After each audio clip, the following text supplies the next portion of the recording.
The Weird Circle. In this cave by the restless sea, we are met to call from out of the past stories, strange and weird. Bellkeeper, toll the bell, so that all may know we are gathered again in the Weird Circle.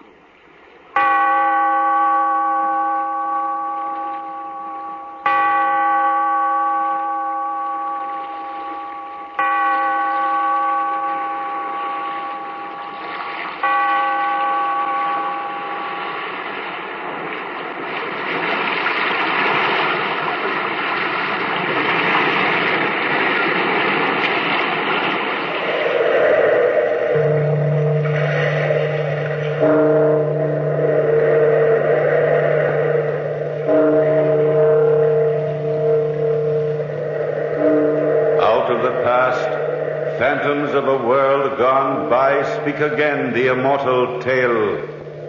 A terrible night.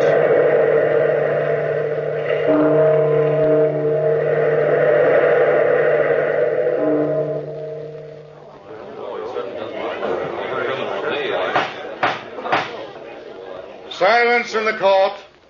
Next witness, please. If Your Honor, please. The next witness is Charles Castar, the defendant in this case. Will Mr. Castar please take the stand? Silence in the court. Place your left hand on the Bible. Do you swear to tell the truth, the whole truth, and nothing but the truth? I do. Suppose, Mr. Castar, you tell this court your story in your own words. From the very beginning? Don't be afraid. From the very beginning. Well, I don't know where to start, to be honest. I feel like a man that's drowning. I guess it started the night my wife, Bertha, and her brother, Dick Linton, were helping me to pack my suitcase. Dick and I were preparing to go on a hunting trip in Canada, in the northwest section, when... And don't forget to put the compass in, Charlie. A hunting man needs a compass, you know. Sure he does. Keeps him from getting lost. See how bright my wife is, Dick? She knows all the answers. I didn't mean it that way. I know, Bertha, I know. It's just that when a gal's brother and husband go gallivanting off on a hunting trip to the North Woods, a gal wants to know they're coming back safe. You worry about Charles, Bertha. You know me. I never get lost. You remember the camping trips we used to take when we were kids? You were a Boy Scout then, Dick. He's no Boy Scout now. Hey. Well, let's see, darling. Have I got everything packed in here? Yes, dear, everything.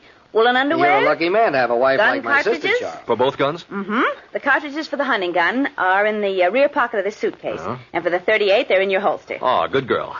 Where's your suitcase, Dick? Oh, it's checked at the station. Hey, what time is it? Well, it's almost 10 p.m. Oh, we better be going along, darling. I like to catch my trains with ease. I'll help you close the suitcase, Charles. The best suitcase sitter runner in the world. Yeah, I see what you mean. Yeah, there, that does it. You can get off now. Have a nice trip, both of you. Bring back at least 2 dozen deer. Oh, at least, sis. Bye, honey. Bye. Oh, don't forget your muffler, darling. It's in the closet downstairs. And please be careful. When little boys play with guns, well, you know how dangerous guns can be. So we left, Dick and I. We took the express to Montreal and then traveled by train west of the Hudson Bay to the Northwest Territory, specifically to a small town known as Fort Ray. What equipment we hadn't already purchased, we purchased there, mostly food provisions and plenty of coffee. Then, on the morning of September 3rd, Dick and I started out, on foot. It was a clear, brisk morning, and the air was alive with sounds. Birds chirping, the constant crunch of leaves underfoot. We were both in high spirits, as Dick said. Oh, this is the life, old boy. This is what a man needs. To get away from civilization and breathe again. Yeah, back to nature. Mm-hmm. Back to nature's right. You know, there's something the matter with modern civilization. You get all jogged up inside. Begin to think all sorts of strange things. Strange, Dick? In what way? Oh, morbid thoughts. Hating yourself, hating everybody else, hating the world. You know, that's bad for a writer. His work becomes bitter, and he pours the gall out in words. Paints the world he sees in gray overtones. You mean like that last story you sold? Yeah. It was a depressing story, but that was my mood. Both you and Bertha have morbid emotional streaks. Well, Sis and I are very much alike in many ways. funny, my marrying Bertha? What's so funny about it? You know, I engineered it. You did? Why? Well, Bertha and I have always been pretty close, you know. Much closer than ordinary brother and sister. I didn't want to see her marry some clerk. Well, thanks, Dick. You be my roommate at college. I got to know you pretty well. Yes, Sis and I have the same likes and dislikes, and I just knew you were right for her. You mean to tell me I didn't have anything at all to say about it? Sort of. Sort of. Well, Bertha's beauty, her chemistry, if you like, and youth took care of the rest.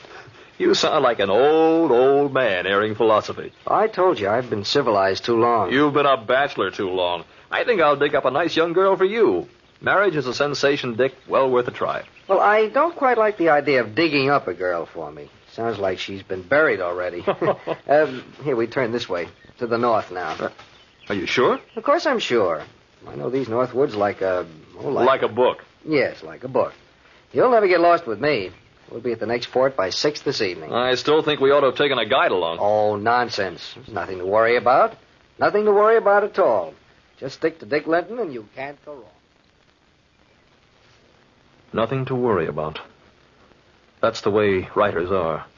So sure of themselves. Except they ought to stick to paper and pencil, not to their memories of North Woods. At 6 o'clock in the evening, there wasn't a fort in sight. And by 10 o'clock that night, even die-hard Dick had to admit. Well, we're lost. No. Yeah, we're lost. I'm sorry, Charles. Well, you're being pretty monosyllabic about the whole thing. Normal under the circumstances. Hey, that wasn't the wind, was it, Dick?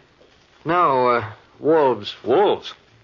Not afraid of them, are you? Oh, no, I love them. Especially at night when I'm cold and hungry. And they are, too. Well, we'll have to sleep in the trees. You'll have to sleep in the trees. I wasn't built that way. You can't sleep on the ground. You'll never live through the night if you... I'm not sleeping on the ground, Dick. I'm walking until we find someplace. Well, we might not find the fort till tomorrow morning. Or tomorrow evening, but whenever it is, I'm going to find it as soon as possible.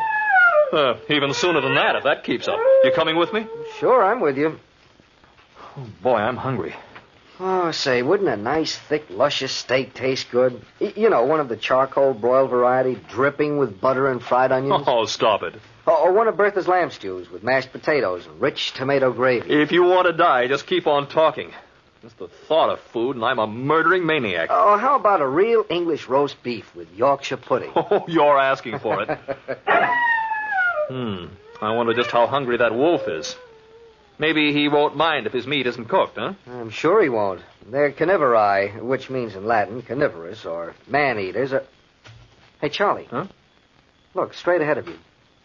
Isn't that a light over there? Well, yeah, I think so. Hey, maybe it's the fort. No, it's not the fort here. We're miles off the beaten track. Well, what is it then? I don't know. Looks like a cabin from here. Oh, I'm not particular. Let's find out. Fine, I'll lead the way. Oh, no. You've led the way so far, but this time, Dick, my boy, I'm leading. Follow Charlie and see some food. Food? Food. Whoever lives there must eat. Maybe it's not steak, but it's something.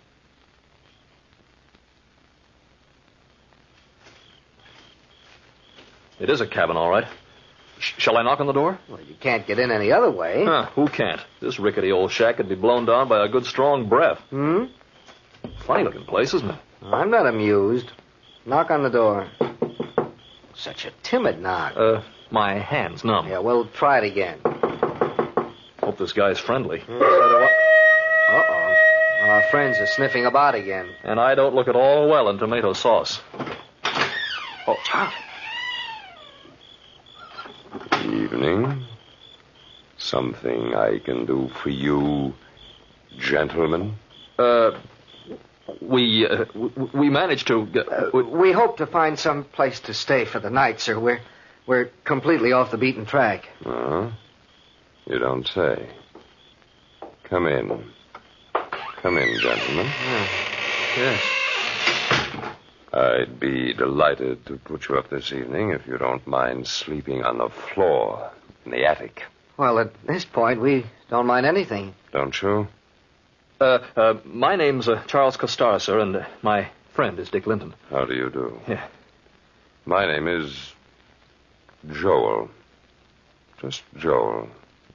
At least, they used to call me Joel. Have you eaten yet this evening? No, as a matter of fact, and we're starving. Well, come in and sit down, and I'll fix you some dinner. That is, if you don't mind my meager rations. Oh, we don't mind anything at this point.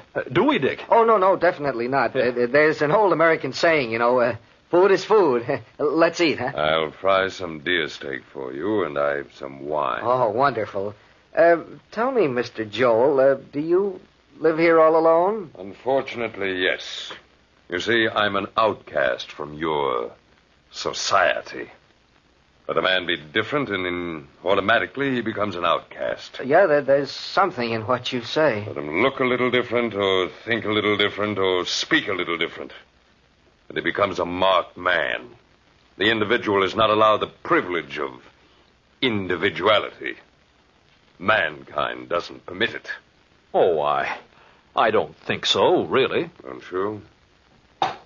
I'll just set the table, and you can sit down over here and eat. Come along, Charles. I can prove my point. Now, look at me. I'm different. Larger than most men. I, unfortunately, grew too tall. And I'm too ugly for the average man to stomach. I was hated. Yes, hated by your civilization and feared, too. Not because I was cruel or vindictive or dishonest, but because I was different. Yes, I'm a giant in stature. Well, I... Don't feel badly for me. I've had my revenge on society, and I'll have even more revenge on little people like yourselves. Yes. It's quite understandable that you feel that way. Gentlemen, before you sit down to dinner, allow me to hang your hunting guns up here. They'll bother you if you carry them around. Oh, well, we really don't mind. I mind. Your hunting gun, sir. And your hunting gun? There. Now I've both. I'll just hang them up here. You say you live alone, Joel? Yes. That shoe in the corner, that was never your shoe. It's too small for you. You're very observant, Mr. Linton. No, that wasn't my shoe. I found it in the forest one day and brought it home for the purpose of remaking it, like that coat hanging over there. Found a coat and a shoe lying in this outlandish district? Yes, a coat and a shoe. Of course, they were on a man, but he was dead. He died of... I don't quite know what he died of. His legs had been gnawed off by some prowling beasts. Oh, he must have become lost out here, like ourselves, huh? Exactly like yourselves, gentlemen. Exactly like yourselves. Dinner's ready.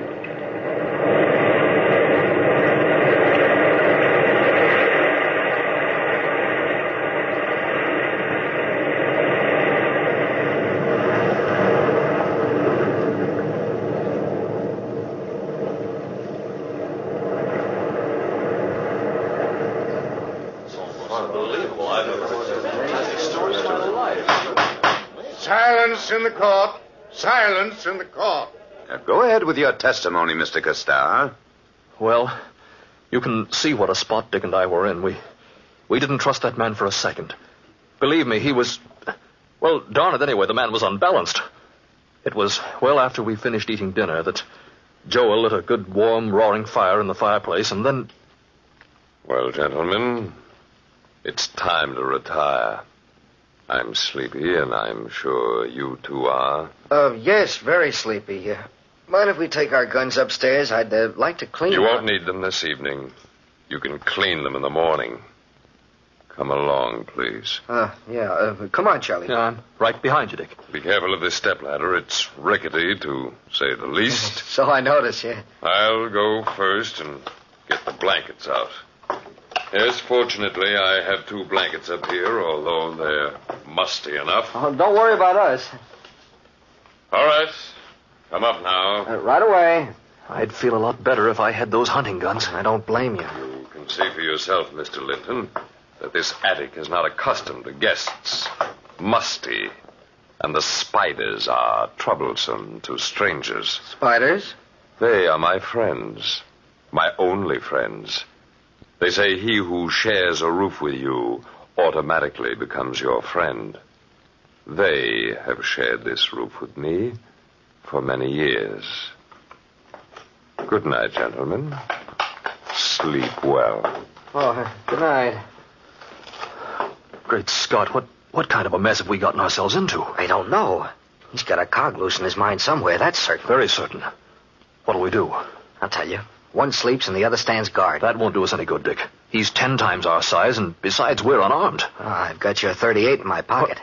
You forget about it, huh? Yeah, I did. Look, through these boards in the attic. You can watch Joel very easily. The fireplace throws a nice light on him. How will we arrange the watch? Well, you go to sleep for an hour. Yeah. Then I'll wake you up, give you the gun, and then I'll go to sleep for an hour, and you stand guard, okay? Yeah. What time is it now? 1 a.m. What's he doing down there? He's curling up on the floor near the fireplace. About to go to sleep. I hope he sleeps well. Too well to wake up. In case he doesn't, I hope your gun works. That's all. Oh, I'm so sleepy. Good night. Proceed, Mr. Costar. Yes, I put my head on the floor and slept. But I slept a troubled sleep. A restless sleep. And my hands kept clawing the floor. A floor that was alive with insect life. Then, no sooner had I put my head on the floor than it seemed Dick nudged me. Wake up. It's 2 a.m. Huh? Oh, okay. What happened? Nothing. It's your turn now. Oh, I'm really licked. Really licked. So much walking and then all this. He was quite right. All this. He lay down on the floor, and soon he was sound asleep. Sleeping like he was drugged. Poor Dick was all in. I sat upright, concentrating on sitting upright, to keep my eyes from closing. I was so tired, and my blood ran cold as I kept my eyes glued to the still figure which lay beneath us. The hut was so quiet that my wristwatch sounded like the beating of tom-toms in that silence. Tick, tick, tick, beating off the seconds, perhaps slicing off the seconds left of our lives. And I waited and watched. Then suddenly the huge figure beneath me stretched his huge form in front of the fireplace and yawned. His large, expressionless eyes sought mine through the planks of the floor, and I thought for a moment he saw me sitting there. Perhaps my crouched figure in the attic somehow threw a shadow down on the floor of the hut below. Then he arose, cat-like. That huge form arose gracefully and quietly. He eased himself up and walked to the door, as if listening for someone or something. Then, just as quietly, he opened the door and...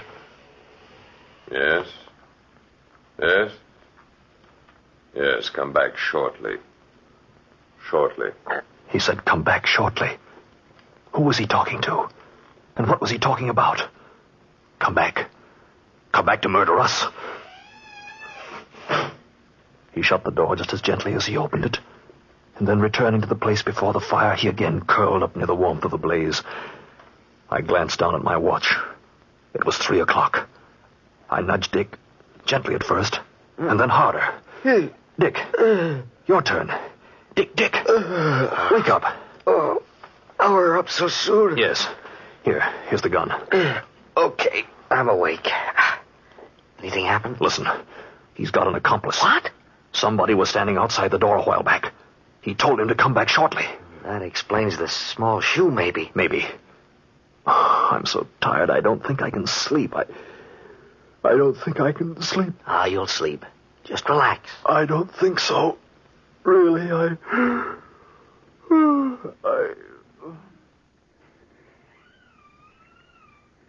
Come in. Yeah? Are they asleep now? Yes, fast asleep, the poor fools. One of them thought he could stay awake. I could see them taking turns staying awake. But I put enough dope in their wine to knock them out completely. Have they much money with them? Who knows? But whatever they have, we need. Here. Give me that log you brought in. Here you are. Now I'll splinter it like this and light one end of it. Nothing like this wood burning to dope them completely. What'll we do with them later? Put them outside for the animals. I'll wait down here for you. You go upstairs. I won't be long. These things never take very long. Dick, give me the gun. Give me the gun. Dick, have you fallen asleep? Dick, wake up. Dick, are you doped? Dick, he's coming at us. Give me the gun. Give me the gun. Please, Dick, give me the gun. There, I've got the gun now. You're laughing at me. You're laughing. Time to wake up now for the last time. No, take this. There, that's got you. Where's your friend? Where's the little man? Dick, help me find the little man now. Help me. Dick!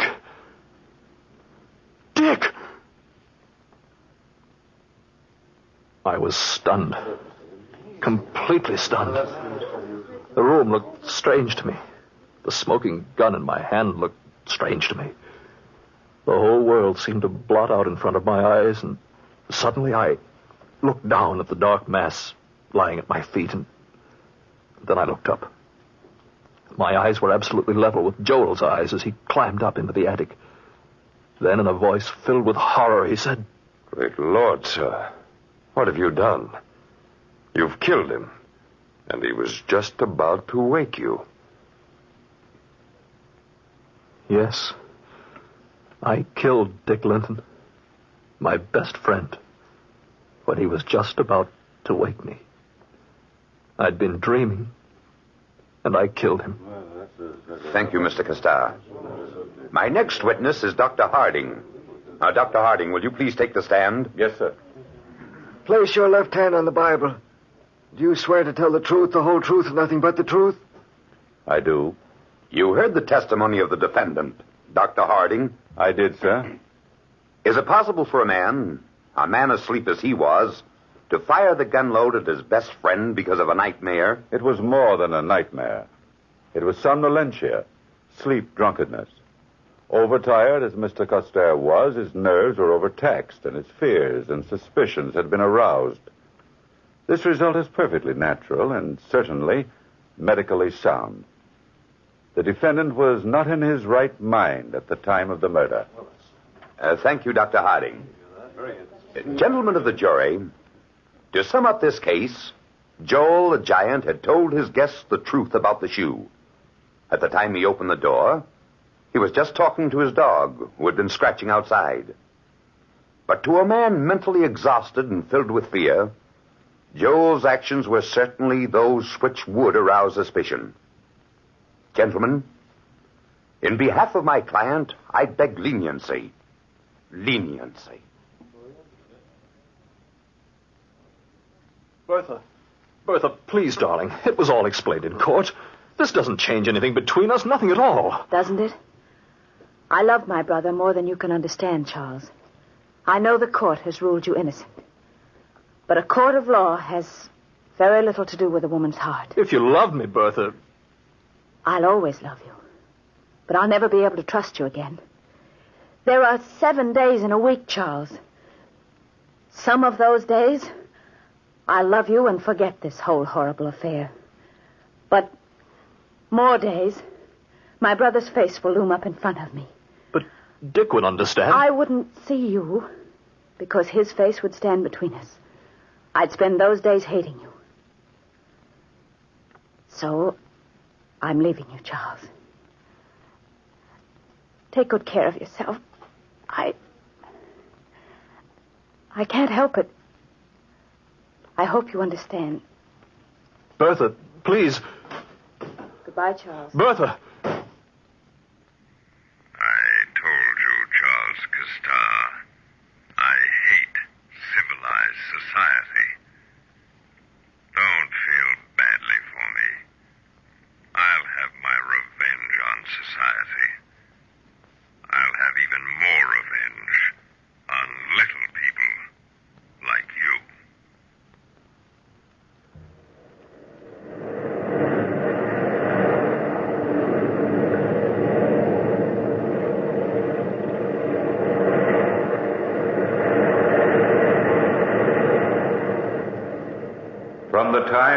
worn pages of the past, we have brought to you the story, A Terrible Night.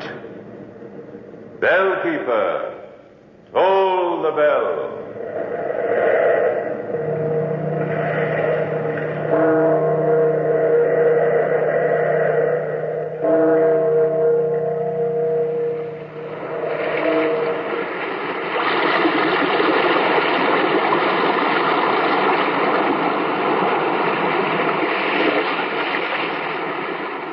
From the time-worn pages of the past, we have heard another immortal tale in The Weird Circle.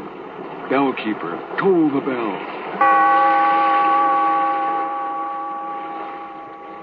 Be here in this lonely cave by the restless sea once again next time for another immortal tale in The Weird Circle.